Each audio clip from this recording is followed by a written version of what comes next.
এদিনাখনৰ কথা। এটা পৰুৱাই ৰ'দত আহাৰ বিচাৰি ঘূৰি ফুৰোঁতে তাৰ খুব পিয়াহ লাগিছিল। সি কাষতে থকা নদীখনতে পানী খাবলৈ যাবলৈ ধৰিলে। সেই সময়তে নদীখনৰ কাষতে থকা গছজোপাত এটা কপৌ চৰাই উৰি আহি তাতে জিৰণি ল'বলৈ বহিলহি। হঠাতে পৰুৱাটো নদীখনত পিছলি পৰিল। সি পানীত পৰি কক বকাবলৈ ধৰিলে। চৰাইটোৱে ঘটনাটো দেখি খুব চিন্তিত হ'ল।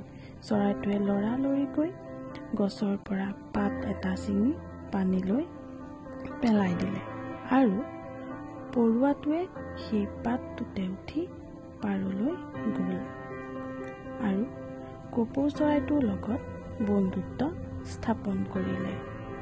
এই ঘটনাটোৰ পৰা আমি এইটোকে বুজিলোঁ যে বিপদৰ বন্ধুহে আচল বন্ধু। মানুহেই হওক বা অন্য প্ৰাণীয়েই হওক বিপদত তেওঁলোকক সহায় কৰিব লাগে।